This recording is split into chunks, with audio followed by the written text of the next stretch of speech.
My name is Annie, and the day my husband asked for a divorce was the worst day of my life. I just came home from the grocery store. Our 3 young kids were fast asleep, and just as I was putting the cheese away in the fridge, my husband Jim came down and said he wanted a divorce.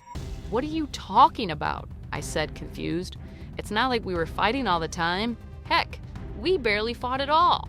I was a stay-at-home mom, so I was with our 2, 3, and 6-year-olds all day, every day, making all their meals, washing their clothes, changing their diapers, cleaning up their messes. And then my husband would stroll in around 7 p.m. with his breath smelling like alcohol, wondering why I was upset after literally being with the kids all day, while he was out drinking with his buddies after work.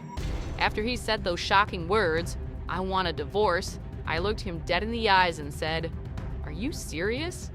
I actually thought he might be joking, because if anyone deserved better in this marriage, it was me. We hadn't had sex in 6 months. I could barely stand seeing him naked anymore. And when he had the nerve to tell me that he wanted a divorce, I wanted to smack him in the face.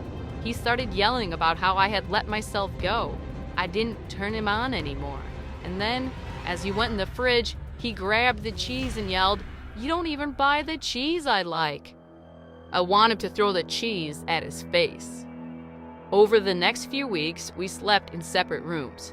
I didn't want to see his face. And then one evening, while he was out drinking again, I got a call from my mother-in-law. She was furious, screaming at the top of her lungs about how I was such a horrible wife, how I didn't deserve her son, and how I was a terrible mom. Then she started threatening me, saying if we got a divorce and I didn't let Jim see the kids, she would do everything she could to ruin my life. I kept thinking to myself, this woman is bat bleep crazy. I was more confused than angry because it was so unexpected. Apparently, Jim had told his parents about the divorce, and I later found out he told his mom that I had cheated on him with our next-door neighbor, who was a single guy in his 30s that I maybe talked to twice in my life. He was just making up lies to get his family on his side, and I was terrified. Because he was a good enough liar, he could probably convince a judge that he deserved full custody of our kids. After about 10 minutes of his mom screaming at me, I did the only thing I could think of. I hung up on her. She's so crazy, she called me over 20 times that night. I just let it ring and eventually turned my phone off. That's when I got pissed. Maybe it's because I'm a caring person, but in the beginning, I actually wanted to work things out with Jim. We have 3 kids together.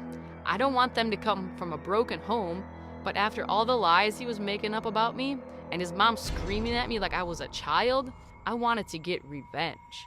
When Jim left for work the next morning, I had a locksmith come and change all the locks at the house. I took all his clothes, threw them in garbage bags, and covered them in cat litter from our litter box. I took his precious watch collection and smashed each one to pieces with a hammer. I flushed his entire coin collection down the toilet, and when he came home that night and realized his key didn't work anymore, I told him to screw off, then turned on our sprinkler system. I don't know where he went after that. He probably stayed with his parents. He always was a mama's boy. Couldn't fight his own battles. Then a few days later, I heard a knock at the door. It was the delivery man, or so I thought, because the second I opened the door, my soon-to-be ex-husband jumped out of the bushes, shoved me to the ground, and ran inside. He started screaming about how I can't lock him out of his own house. Then he called me a bunch of names I can't repeat in public, and basically said he wasn't leaving no matter what. We were screaming so loud at each other that someone must have called the cops. When they came, Jim was still screaming at me, and the kids were bawling their eyes out. All I wanted to do was get as far away from him as possible. The cops said I couldn't keep him out of the house since he owned it, so I had no choice. Then it hit me. I couldn't keep him out of the house, but that didn't mean that the kids and I had to stay. That's when I started crafting a plan to leave in the middle of the night with the kids. For a split second, I felt bad about taking the kids away from him. Then I remembered that in 6 years, he hadn't changed a single diaper. He would constantly miss birthdays because of his drinking. And one night, When he came home especially wasted, we got in an argument, and he said he didn't even want kids in the first place. You could blame the alcohol, but I knew he wasn't joking. So that night, after he passed out in the basement, I packed up our bags, got the kids in the car, and drove throughout the night. Just as we passed the Illinois border, Jim started blowing up my phone. I could hear him screaming in the voicemails, but I never answered. We finally stopped in a small town called Galena. Then something crazy happened. Jim texted me a picture of a gun. He said he was going to, quote, use it on me when I got home. I immediately called the cops, but after pleading with them for over an hour, they said they couldn't do anything because it was just a picture. Over the next few days, we stayed in Galena and I had my lawyer try and work everything out. When we eventually went back home, I wanted everything to be settled so we could move on with our lives. Just when I thought Jim couldn't get any crazier, I got the okay from the divorce lawyer that all the paperwork was ready to sign. I was still terrified after Jim sent the gun picture, so I had my dad come with me back to our house. But nothing could have prepared me for what I was walking into. All my clothes were gone. My side of the closet was empty. My dresser drawers were bare. All my jewelry, rings, and valuables were nowhere to be found. I literally had nothing there. He got rid of everything that belonged to me.